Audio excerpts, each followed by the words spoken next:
Hello বন্ধুরা, তোমরা সবাই কেমন আছো? আশা করি ভালো আছো। আমি সুস্মিতা, আমিও ভালো আছি।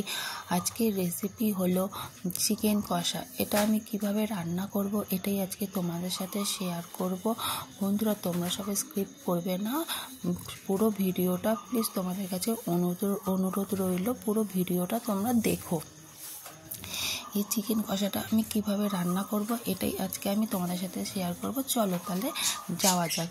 এখানে পেঁয়াজ কুচি রয়েছে, আদা রসুন কেটে নিয়েছি, এখানে আলু রয়েছে 8 পিসের মতন কাটা, এখানে চিকেন ভালো করে ধুয়ে নিয়েছি, পরিষ্কার করে ধুয়ে নিয়েছি। এখানে তেল গরম বসিয়ে দিয়েছি। প্রথমে আমি আলুগুলো ভেজে নেব। আলুগুলো দিয়ে দিয়েছি কড়াইতে, তারপরে ওপর দিয়ে আমি একটু নুন দিয়ে দেবো। আলুটা যাতে বেশ ভালো করে ভাজা হয় তাই জন্য ওপর দিয়ে নুন দিয়ে দেবো। এখানে যে আমি ফোড়ন দেবো মশলাগুলো রাখা আছে হচ্ছে এলাচ, দারচিনি, শুকনো লঙ্কা, এলাচ আর তেজপাতা। আমার আলু ভাজা হয়ে গেছে, লাল লাল করে ওই ফোড়নগুলো আমি দিয়ে দিলাম তেলের মধ্যে।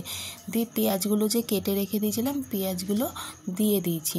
পেঁয়াজগুলো খুন্তি দিয়ে একটু নাড়িয়ে দিচ্ছি, জড়ো হয়ে আছে, একটু ভেঙে ভেঙে দিচ্ছি। ওপর থেকে আবার একটু নুন দিয়ে দিলাম।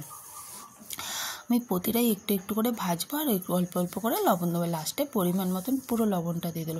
এখানে যে লাল লাল করে আলু ভেজে তুলে নিয়েছি, আমার পেঁয়াজটাও লাল হয়ে গেছে। এখানে দিয়ে দিয়েছি প্রথমে হচ্ছে রসুন বাটাটা দিয়ে দেওয়ার পরে আমি এটাকে ভালো করে নাড়াচাড়া করে নিচ্ছি। তারপরে যে টমেটো কেটে রেখে দিয়েছিলাম এই টমেটোটা দিয়ে দিলাম। দিয়ে একটু আমি খুন্তি দিয়ে নাড়িয়ে দেবো, একটু ভেঙে দেবো যাতে পেঁয়াজের সাথে পুরো মিহি হয়ে যায়, টমেটোটাও বেশ ভালো করে ভাজা হয়ে যায়। এই যে দিয়ে দিয়েছি। এর উপরে আমি এবারে দিয়ে দেবো হচ্ছে যে আমি চিকেনটা রেখেছিলাম, ওই চিকেনগুলো আমি দিয়ে দেবো। চিকেনটা আমি একটু ভাজা ভাজা করে নেবো পেঁয়াজের সাথেই। একটু চিকেনটা ভেজে নিলে খেতে একটু বেশি টেস্ট লাগে, আমার মনে হয় সেটা। সবাই তো আর সমান রান্না করে না।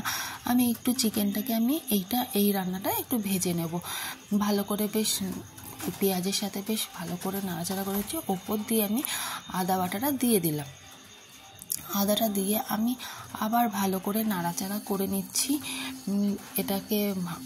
এই চিকেনটাকে ভালো করে আমি ভাজা ভাজা করব।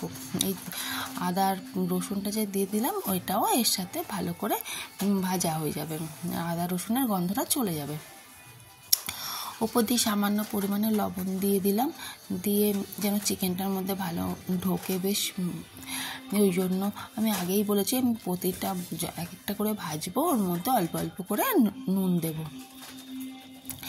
এই যে ভালো করে আমার বেশ মাংসটা দেখুন ভাজা ভাজা হয়ে, চিকেনটা আমার বেশ ভালো ভাজা হয়ে যাচ্ছে। কি সুন্দর তেল লেগে না যায়, আমি কন্টিনিউ নাড়িয়ে যাচ্ছি যেন নিচে যেন কড়াইটা লেগে না যায়। আমার কিন্তু মাংসটা বেশ অনেকটাই ভাজা ভাজা হয়ে গেছে। এরপরে বেশি নাড়াচাড়া করলে আবার ভেঙে যাবে, কারণ সিদ্ধ হয়ে যাচ্ছে, ভাজা যেহেতু হচ্ছে সিদ্ধ হয়ে যাবে। এই যে ওপর দিয়ে আমি কাঁচা লঙ্কা দিয়ে দিলাম।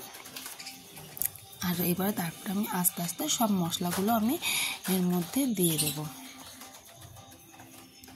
ওপর দিয়ে দেবো হলুদ গুঁড়ো, তারপরে দেবো সামান্য জিরের গুঁড়ো, আর দেবো হচ্ছে অল্প পরিমাণে লঙ্কার গুঁড়ো। কেন আমি বেশি ঝাল খাই না, ওই জন্যে। বন্ধুরা, তোমরা যেরকম ঝাল খাবে সেরকম দেবে। আমি কাঁচা লঙ্কা কটা দিয়েছি আর কটা অল্প লঙ্কার গুঁড়ো দিলাম। দিয়ে এটাকে ভালো করে এবারে মিক্সড করব। আস্তে আস্তে কালারটা পাল্টে যাচ্ছে। আমি ভালো করে মশলাটা এবারে কষিয়ে নেব যেন হলুদ জিরের গন্ধ যেন না ছাড়ে। ভালো করে আমি এবারে মশলাটাকে কষাবো। বন্ধুরা, আমার ভয়েসটা চেঞ্জ হয়ে গেছে, প্রচণ্ড ঠান্ডা লেগেছে, তোমরা একটু অ্যাডজাস্ট করে নিও, মানিয়ে গুছিয়ে নিও। ওপর থেকে চিনি দিয়ে দিলাম। চিনিটা দেওয়ার পরে আবার একটু ভালো করে নাড়িয়ে চাড়িয়ে নিচ্ছি। এই যে আমার প্রায় মশলাটা কষানো প্রায় কমপ্লিট হয়ে গেছে। আলুটা দিয়ে দিলাম। আলুটা দিয়েও আমি কিছুক্ষণ নাড়াচাড়া করব, ভালো করে নাড়াচাড়া করব যাতে আলুটাও বেশ কষানোর সময় দিয়েছি যেন আলুটা একটু সিদ্ধ হয়, আর কষানোর যে রসটা আলুটার মধ্যে যেন বেশ ঢোকে, ওই জন্য আমি কষানোর সময় দিয়ে দিলাম। আজকে আমার ভয়েস দিতে প্রচণ্ড প্রবলেম হচ্ছে, কারণ ঠান্ডা লেগেছে তো প্রচণ্ড কষ্ট হচ্ছে কথা বলতে। এই যে আমি ভালো করে বেশ নাড়িয়ে চাড়িয়ে নিয়েছি। এইবারে আমি ওপর থেকে জল দিয়ে দেব, যেহেতু আমার কষানো হয়েই গেছে। অল্পই জল দেবো, বেশি জল দেবো না, যেহেতু এটা কষা কষা হবে। এই জন্য আলুটা একটু সিদ্ধ হতে হবে, তো ওই জন্য জলটা দিলাম, নইলে আমার চিকেন পুরো সিদ্ধ হয়েই গিয়েছিল।